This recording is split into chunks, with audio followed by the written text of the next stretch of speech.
Hi guys, हम आप लोगों को लाए हैं हिंदी का पेपर 2023 का।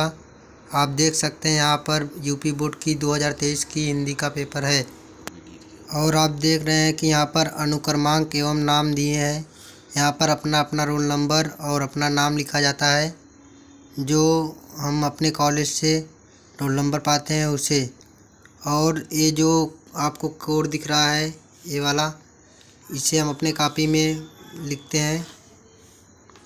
और हमारा पेपर 100 नंबर का होता है, जैसे पूर्णांक 100 है इसका। और हम देख सकते हैं कि यहाँ पे समय 3 घंटे 15 मिनट दिए जाते हैं। ये जो 15 मिनट हमें पढ़ने के लिए दिए जाते हैं।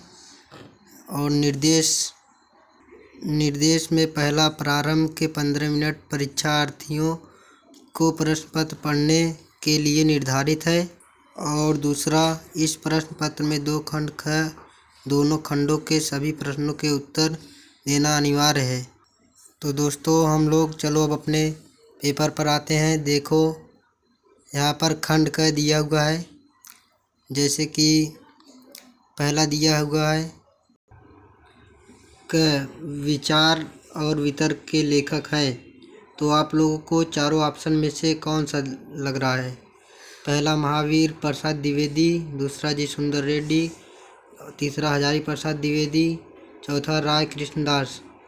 तो दोस्तों, हमें इसमें से सबसे पहला वाला लग रहा है। तो आपका ऑप्शन क्या है? आप अपना खोज लीजिएगा। जिन लोगों ने अगर पहला लगाया होगा, हमें लगता है कन्फर्म है कि उनका सही होगा। और आप देख सकते हैं दूसरा वाला ख अयोध्या सिंह उपाध्याय हरिऔध की रचना। इनकी तो हमें ठेडे का ठाड लग रहा है, और आप अपने हिसाब से देख लीजिएगा। और तथा ग वाला नीड़ का निर्माण फिर रचना की विद्या है। ये हमें संस्मरण और अपनी देख लीजिएगा। हमें तो 100% गारंटी है संस्मरण ही है इनकी। और चौथा घ वाला हरिशंकर परसाई का निबंध संग्रह। तो आप लोग देख सकते हैं इसमें से कौन सा होगा। तब की बात तब और थी मेरे तरफ से है। और अंग हिंदी की प्रथम पत्रिका उदंत मार्तंड के संपादक थे। ये आप लोग अपने से खुद से कर लीजिएगा, क्योंकि मुझे इसके बारे में अभी पूरी तरह से मालूम नहीं है। तो आप लोग देख लो, आगे का पेपर दिखाएं आगे का। और देखो, दूसरा है आपका मैथिली शरण गुप्त की रचना है। तो अब आप देख लीजिए, इसमें से ये हमें सिद्धराज लगता है, और आपकी तरफ से जो हो उसको आप लगा दीजिएगा। ख प्रतिवादी युग के कवि थे। इसमें थे नागार्जुन।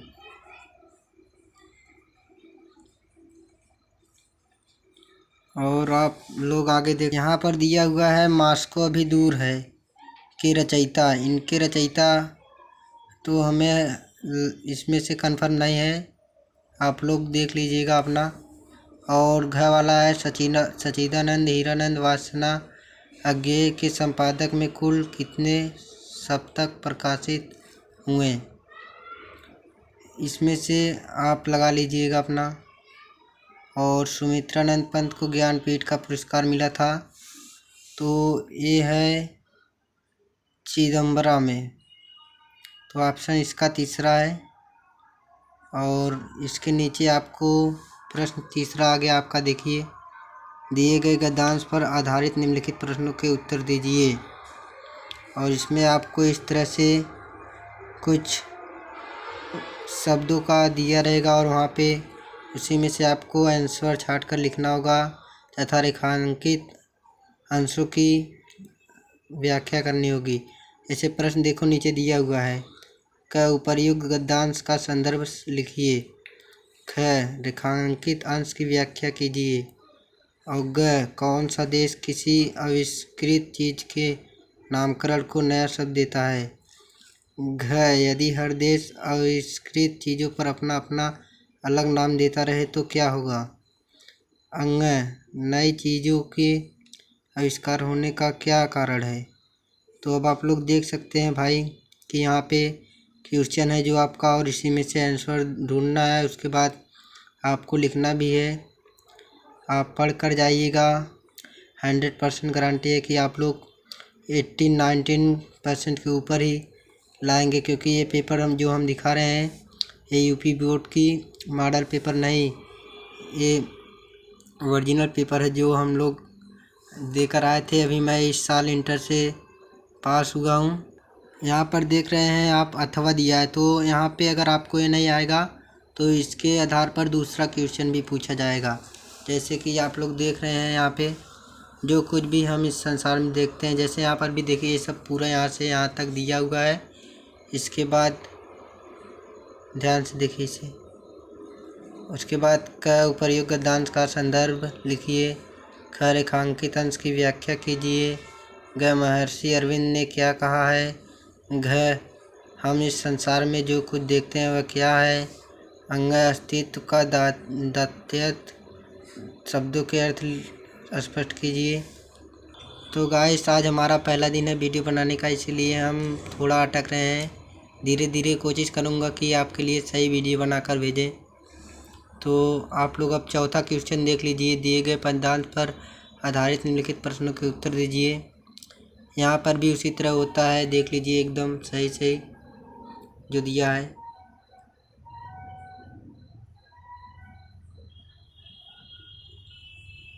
और अथवा कर नीचे दिया है, मैं कब कहता हूँ कि जंग मेरी दुर्गत गति के अनुकूल बने हैं।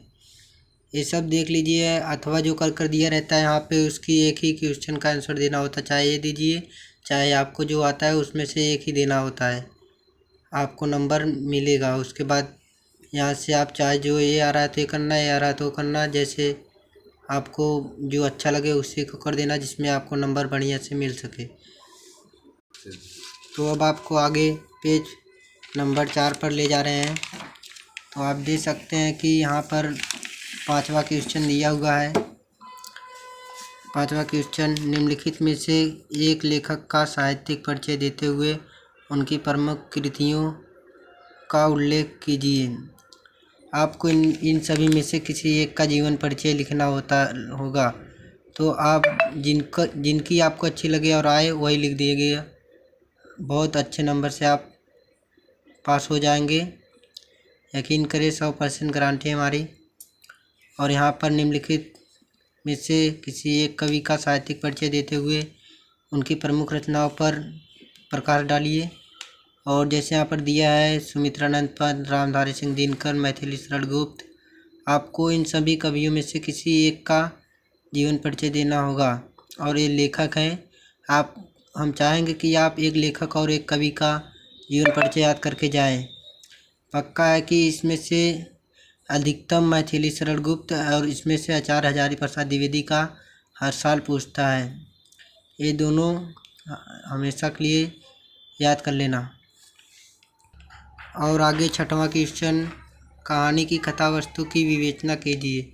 अधिकतम शब्द सीमा 80 वर्ड, यानी 80 शब्द, यानी कि आपको बहादुर कहानी की कथा वस्तु लिखनी होगी और उसकी शब्द सीमा 80 वर्ड तक होनी चाहिए। आपको इसके तभी अंक पूर्ण मिलेंगे। और ये देखिए यहाँ के अथवा कर दिया है, जिसमें पंचलाटी अथवा ध्रुवा यात्रा कहानी के उद्देश्य पर प्रकाश डालिए। अधिकतम शब्द सीमा 80 शब्द इसकी भी होनी चाहिए। यहाँ पर देखिए पंचलाटी अथवा करके ध्रुवा यात्रा दिया है। आप चाहे ये करिएगा, चाहे ये करिएगा, या फिर चाहे ऊपर वाला बहादुर कहानी का कर दीजिएगा।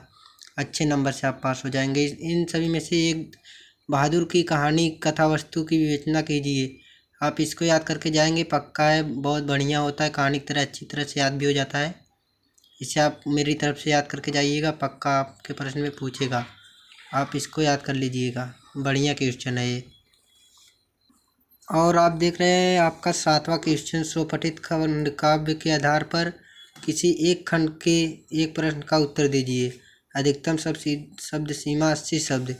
मुक्तिज्ञ अथवा आधार पर गांधी जी का चरित्र चित्रण अथवा करके फिर दूसरा देखिए दिया है। फिर उसके बाद आपका ख वाला दिया है, उसमें भी अथवा करके एक दिया है। इसमें से आप चाहे जो कर दीजिएगा, आपको नंबर मिलेगा। इन सब में से जो दिया है एक ही करना है, चाहे जो कर दीजिएगा आप। अथवा कर दिया है। आप देखते हैं यहाँ पर भी है उसी का। और अब हम आ गए खंड ख। खंड ख देख रहे हैं तो हमारा यहाँ से अब संस्कृत का पाठ शुरू होने वाला है। जैसे देखिए यहाँ पे संस्कृत तो हमें बहुत कम आती है, इसीलिए हम आपको संस्कृत में पूर्ण रूप से समझा नहीं पाएंगे। तब भी आपको क्वेश्चन दिखा दे रहे हैं। निम्नलिखित संस्कृत गद्यांशों में से किसी एक का संदर्भ सहित हिंदी में अनुवाद कीजिए। 2 + 5 = 7 नंबर की ये होती है। यहाँ पर भी इसके संदर्भ सहित इसका व्याख्या यानी अर्थ लिखना होता है। आप चाहे ये ऊपर वाला कीजिए और चाहे ये वाला कीजिए, आपको जो आए इसमें से। और ख क्वेश्चन है, निम्नलिखित संस्कृत पदांशों में से किसी एक का संदर्भ सहित हिंदी में अनुवाद कीजिए। ख वाला वही भी है, चाहे कीजिए चाहे कीजिए, आपको अथवा करके दिया हुआ है, चाहे कीजिए आप चाहे कीजिए। अब आगे आपको ले चलते हैं अगले पेज में, पेज नंबर 6 में। तो और आप देख सकते हैं यहाँ पे 9वां क्वेश्चन है, निम्नलिखित मुहावरों का लोककृतियों में से किसी एक का अर्थ लिखकर वाक्य में प्रयोग करें। यहाँ पर देख लिया, आँखों में धूल झोंकना, जहाँ चाहा वहाँ रहा। ये सब जो आपकी ये सब क्वेश्चन है, ये सब 10वां क्वेश्चन देखिए। यहाँ से निम्नलिखित शब्दों में से संधि विच्छेद के सही विकल्प चयन कीजिए। यानी कि यहाँ से आपको संधि विच्छेद करना है। महेश्वर का संधि विच्छेद महाईश्वर होता है। उपर्युक्त का संधि विच्छेद उपरयुक्तम होता है स वाला। और पावक का संधि विच्छेद पवक होता है। और आप ऐसे आपको जो उत्तर हम बता रहे हैं वो सही है। आप लोग बिल्कुल भी घबराहट की तरह मत सोचिएगा, एकदम निश्चिंत रहिएगा। हमारे तरफ से जो मैं आंसर बताएंगे आपको सही बताएंगे, गलत नहीं। दिए गए निम्नलिखित शब्दों का विभक्ति और वचन के अनुसार चयन कीजिए। यहाँ पे आत्मना शब्द में विभक्ति और वचन है। ये देखो हमें कंफर्म नहीं है, आप अपने से पढ़ लीजिएगा। और उसके बाद हमारी तरफ से जो है सही है, मगर आप अपने में भी एक बार देख लीजिएगा, याद करके जाइएगा बढ़िया से। और यहाँ पे देखिए आपका आ गया दूसरा, 10वां का दूसरा, नामने शब्द विभक्ति में और वचन। आप देख रहे हैं ये जो शुरू वाला है हमारा, वही हम बता रहे हैं इस समय। इसमें से यहाँ पे विभक्ति और नामने का वचन पूछा है। और यहाँ 11वां क्वेश्चन है, निम्नलिखित शब्दों युग्मों का सही अर्थ चयन करके लिखिए। जैसे सूत और धागा। तो और आगे है दूसरा इसका जल्दी। तो इसका क्या होगा आप बताइएगा। इसका तो हमें लग रहा है बादल और समुद्र, और अपने तरफ से देख लीजिएगा। निम्नलिखित शब्दों में से किसी एक शब्द के 2 अर्थ लिखिए। अब इसमें से आपको जिसका 2 अर्थ याद रहेगा उसी का लिख दीजिएगा। यहाँ पे भुजंग का होगा सांप होगा, और हार का कोई भी होगा, जैसे कि गहना हो गया। और आगे आपको जो आए भाई वो कर देना। और एक गया वाला, निम्नलिखित वाक्यांशों के लिए शब्द का चयन करके लिखिए। पहला, किए गए उपकार को न मानने वाला क्या होता है। आप इसमें से जो आपको सही लगे उसका चिन्ह लगा देना। हमारे पे मत सोच कर चलना, हो सकता है हमारा गलत भी हो। अपने तरफ से एक बार देख लेना ज़रूर। दूसरा, बहुत कम बोलने वाला, आप इसमें से देख लिए। और इस घ वाला, निम्नलिखित में से किन्हीं 2 वाक्यों का शुद्ध करके लिखिए। जैसे यहाँ पर दिया, तुम तो कुर्सी पर बैठे हुए, अशुद्ध, इसको आपको शुद्ध करना होता है। और 12वां क्वेश्चन है, करुण रस अथवा शांत रस का लक्षण सहित एक उदाहरण लिखिए। और उसके नीचे ख है, अनुप्रास अलंकार अथवा रूपक अलंकार का लक्षण सहित एक उदाहरण लिखिए। और नीचे गए, चौपाई छंद अथवा सोरठा का लक्षण सहित एक उदाहरण लिखिए। तो आपको इनमें से जो आए उन सब का एक एक करना है, चाहे करुण का, चाहे शांत का, चाहे अनुप्रास, चाहे रूपक। और आपका क्वेश्चन 13 है, किसी दैनिक पत्र के संपादक के नाम एक पत्र लिखिए जिसमें शहर में फैली संक्रामक बीमारी के प्रति नगर स्वास्थ्य अधिकारी